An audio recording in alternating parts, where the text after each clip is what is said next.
Hello and welcome to today's 10-minute episode of The Listening Lounge. My name is Nick Day. I'm CEO of 𝐥𝐢𝐤𝐞 Recruitment Group, and we are specialist payroll and HR recruiters. And I want you all to take this opportunity to learn something new by tuning into this episode of The Listening Lounge, because they say the quieter we are, the more we hear, and that listening is the secret to discovering the greatest of stories. Well, I've got one of those for you today because I'm joined by Marques Ogden, who played professional American football for 5 years and as an offensive linesman for the Titans, the Bills, and the Ravens, and the Jaguars. Marques is now a skilled author, celebrity success coach, commentator, and leadership expert, and he has quite the story to share. So welcome, Marques, elite sportsman, elite leadership coach, to the show. Here is my first question. What does the word leadership mean to you? Leadership to me, Nick, means the art of getting people to do what you want done because they want to do it. General Dwight D. Eisenhower, former General of the U.S. Army and President of the United States.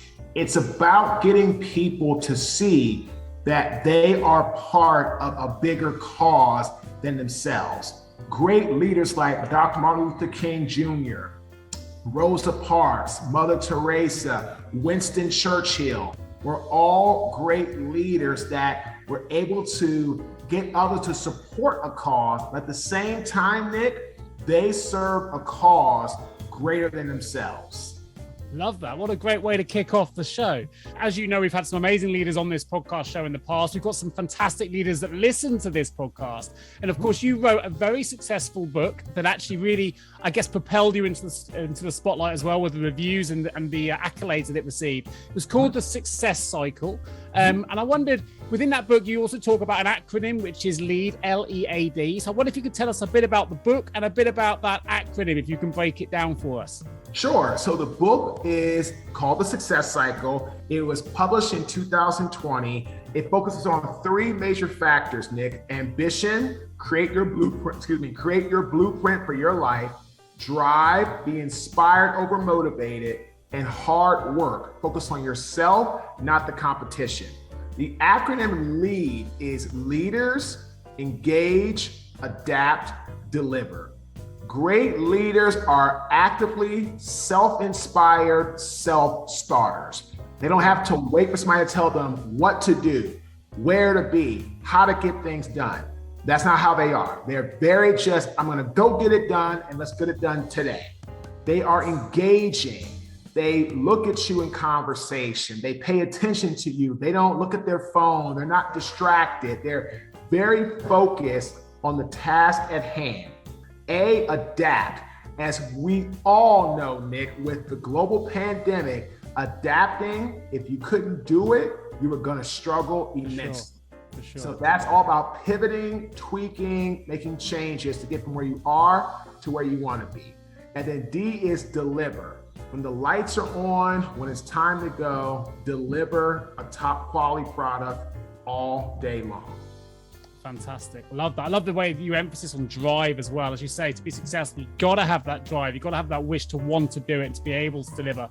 In your view then, taking this a step further, what are the key components, particularly because you've come from a real elite sports background, which not many people have experience in that kind of sector. You've now worked with, as you say, 27 of the major Fortune companies as well. What are the key components that you found are really needed to drive leadership, picking up on that word drive you mentioned, in those that you serve? It's gotta come from authenticity. If you're not somebody that's authentic, if you're not somebody that's real, if you're not somebody that actually talks about things from your experiences, your life lessons, then you're somebody, I feel, that people will not relate to or will not respect. So it's very important that you get that set up right away. And you use authenticity, you use that whole persona, you use that whole setup to do exactly that.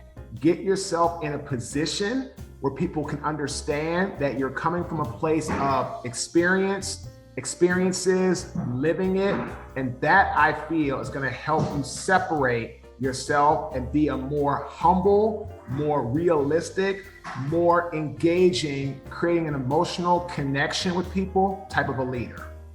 Couldn't agree more. I think authenticity as well at the minute seems to be, if you're not authentic, you're going to fail, right? That's the world we live in now. It's all about engagement. It's all about authenticity, particularly after what the whole world has just experienced with this pandemic. You are now considered a real celebrity coach almost in the realm of leadership. But have you used your elite sports background to kind of call upon, or have you pulled aspects of the kind of unique experiences you've had as an elite sportsman to give you some of the skills you're now utilizing as a leadership coach?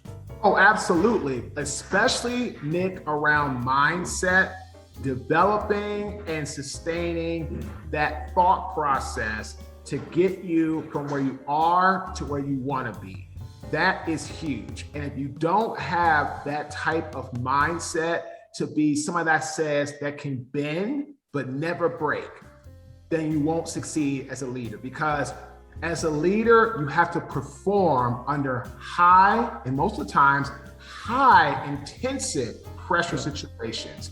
And if you cannot do that, if you cannot execute what needs to be executed, Nick, you will not ever really reach your full potential. Anybody can lead in times of, non-pressure, very relaxed, very just low-key environments. The greatest leaders can really lead, they can really create, they can really be innovative in times of difficulty, in times of intense pressure, and they can create a diamond out of the rough.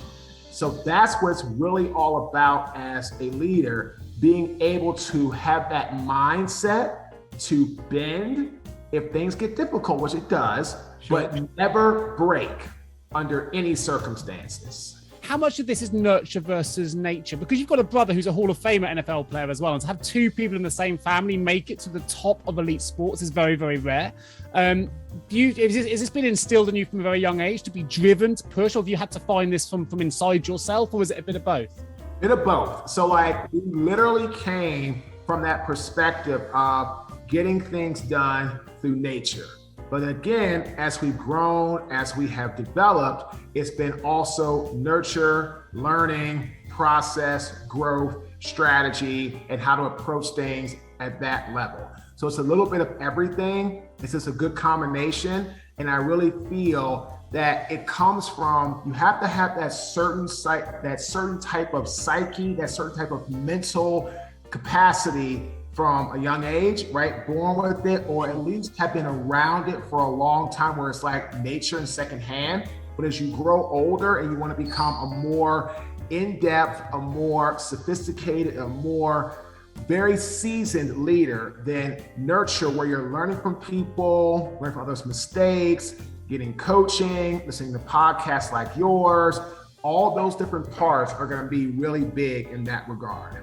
That makes sense. Now, for those listening, you are in my world, and I'm going to put a link to your website so everyone can see it in the episode notes, which is marquesogden.com. You are definitely an influencer in the world of learning and development, particularly in the world of leadership coaching, which we've talked about. And there's loads and loads of resources available on your website, which I'm going to lead our listeners to in the episode notes. But has there been someone who's been really influential on your own career? Who have you looked up to as an influencer that's helped guide you to where you've got to today? So there's two people. One, of course, is my father, who was my guiding light. He passed when he was 25. When I was 25. Sorry. So, but when he was here, he taught me a lot. Then I also went through a program called NAPSA, and it's really designed to help teach athletes how to take their skill sets that they've learned from being an athlete in the locker room, their traits, and develop that into being a very sophisticated, well-spoken, highly sought after coach, consultant, workshop provider. And Brad Mitchell, who is the creator of NAPSA, is my mentor, somebody that I have looked up to. We met in 2018, March at Penn State. And ever since then, I have always stayed very close to him. I've always stayed very connected with him. And it's really helped me in a major way develop into who I am today. You have, of course, been listening to Nick Day and Marques Ogden on today's episode of The Listening Lounge. Thank you all for joining me today. And remember, every good conversation starts with good listening. Till next time.